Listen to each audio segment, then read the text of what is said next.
dobra sta prijatelja, vedno le naprej na zelene travnike. Bobby in Pika, ko posije sonce, vesela in smeje, odhitita v gori. Bobby in Pika, dobra sta prijatelja. Papirnati zmaj. Polž Bobby je še vedno spal, ko je Pikapolonica Pika potrkala na njegovo okno. Dobro jutro, Bobby. Pridi, greva narediti papirnatega zmaja. Pika je narisala zmaja na papir in Bobby ga je izrezal. Okrasila sta ga z barvnimi papirnatimi trakovi. In nato sta nanj privezala dolgo vrvico. Greva ga preizkusiti, je rekla Pika. Z roko v roki sta odšla, da bi preizkusila svojega papirnatega zmaja.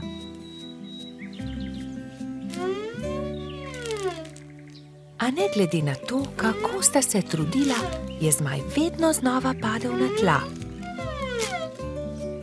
Bom splezala na to drevo in poskusila od tam, mogoče bo tako poletel.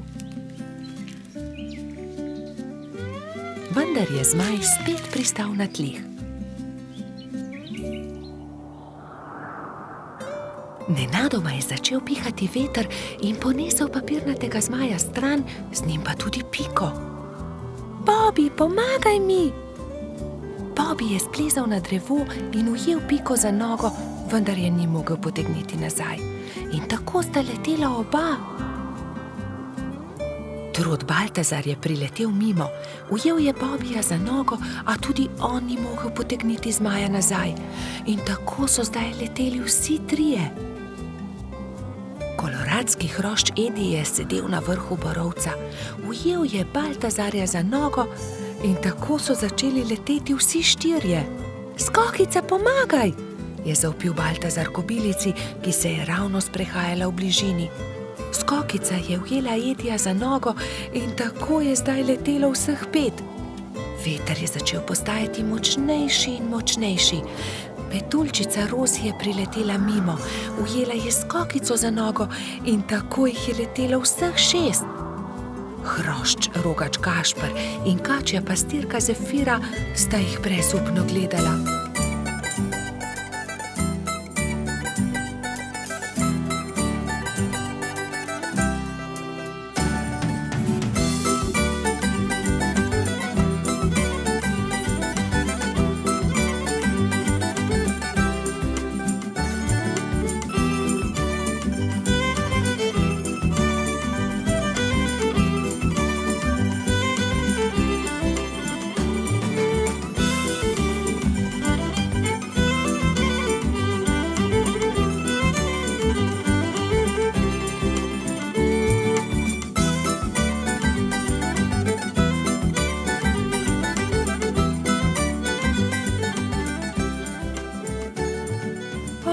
Ne, veter jih nosi naravnost v gozd.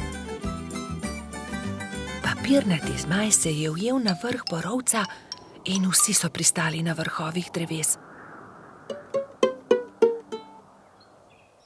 Nato se je veter umiril in pokazalo se je sonce. Bobby se je ves zaskrbljen obrnil proti Pikapolonici. Pika, jaz ne znam leteti, kako bom prišel dol? Ne skrbi, Bobby, prepričana sem, da se bomo česa domislili. Že vem, je vzkliknil Gašper. Pridi sem, Bobby, skoči na to odejo, ne bodi prestrašen, ne bo se poškodoval. Takoj, ko je Bobby pristal na odeji, se je odbil in poletel nazaj v zrak. Poglej me, to je zabavno. Poskusimo še mi, so vzkliknili drugi. Skakali so po odeji gor in dol do pozne večerne ure.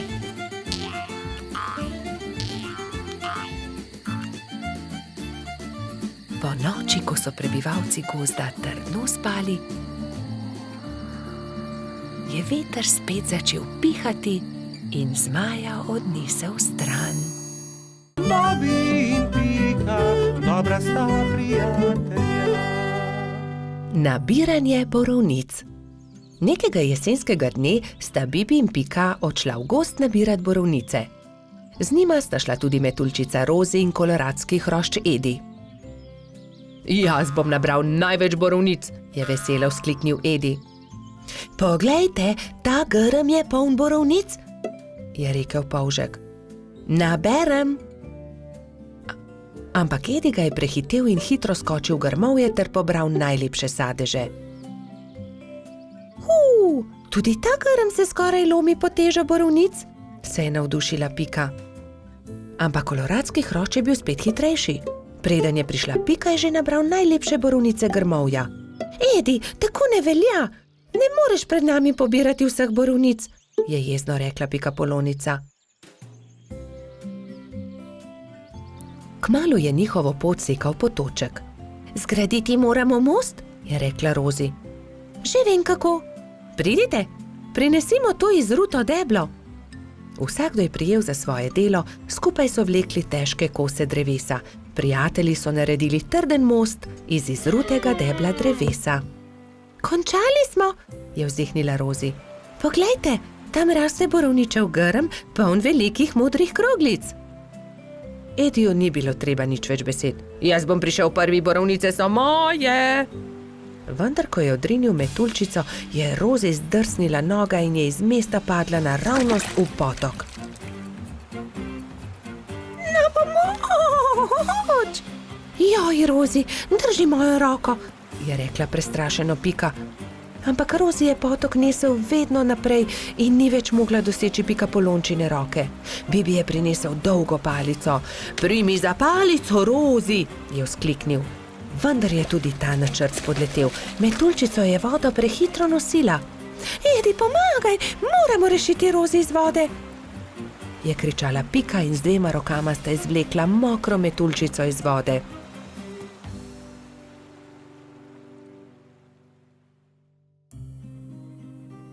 Joj, zelo me zebe in tudi krilca sta se mi zmočila, je drhtela Rozi. Dal ti bom svoj pulover, za vse sem jaz kriv, oprosti mi, Rozi, je dejal Edi. Prijazno od tebe, je dejala Pika Ediju. Ampak prehladil se boš brez puloverja. Raje naredimo velike liste za Rozi in jo zagrnimo. Bibi, Pika in Edi so zagrnili Rozi z velikimi listi, ampak metuljčica je vseeno drhtela. Še vedno me zebe, zelo me zebe in moje krilo, poglejte, ne dela. Zmočilo se je, pokvarilo se je. Je v bolečinah jokala. Sončku se je jokajoča metuljčica zasmilila in prišel je niže ter žarki prijazno nežno pobožal Rozina krila. Krila metuljčice so se hitro posušila in spet je bilo vse kot prej. Ura, moja krilca so suha in obleka tudi. Nič več me ne zebe. Hvala lepa, sonček, je srečna rekla Rozi.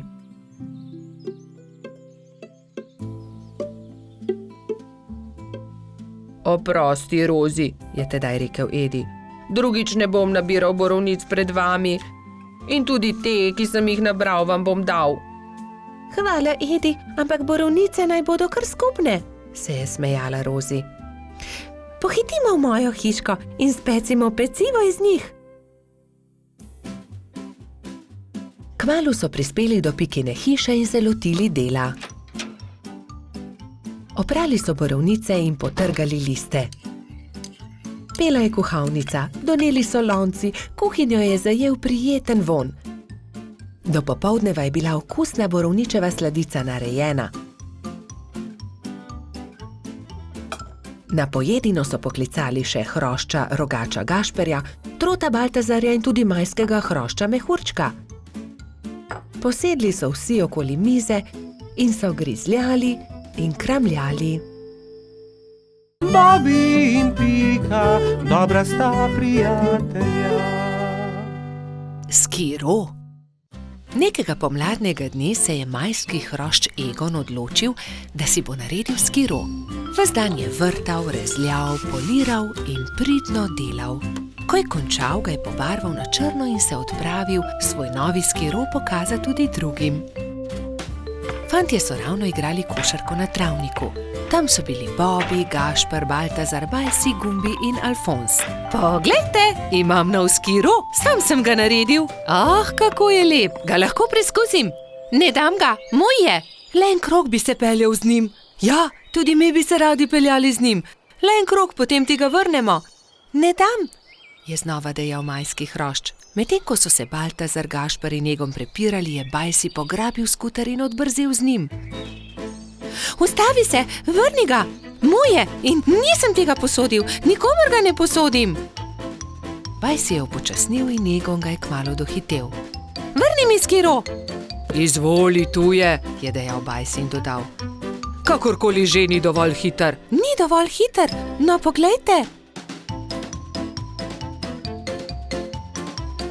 Da ni dovolj hiter, saj mi komaj morate slediti, je dejal smeje, medtem pa ni opazil velike jame na sredini ceste. Pazi, Egon!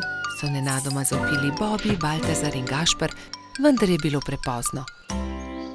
No, zato se pa res lahko zahvališ sam sebi, Egon, je pametoval Baltazar.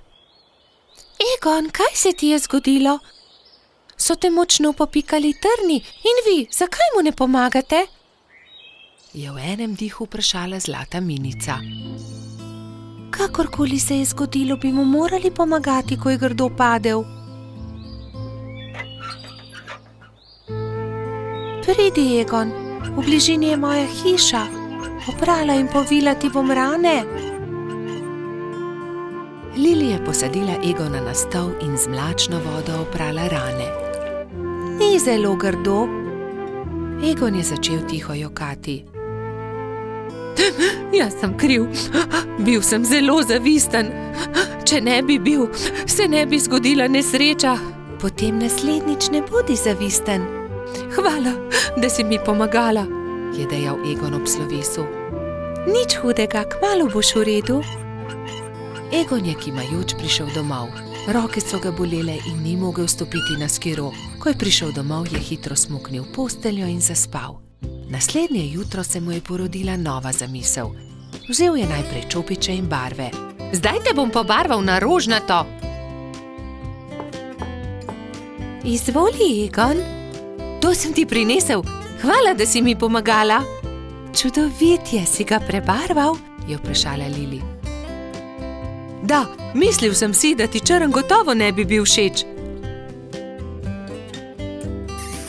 Zelo sem vesela, odpeljala se bom z njim k Piki. Srečno pot, previdno vozi, je zavpil Egon za Lili. Egon je prišel domov peš in se ravno usedel v kosilu, ko so potrkali. Živijo, Egon, je začel Baltazar. Hotela sva te vprašati, ali si bolje. Dobro sem, ne skrbite, je pomahal Egon.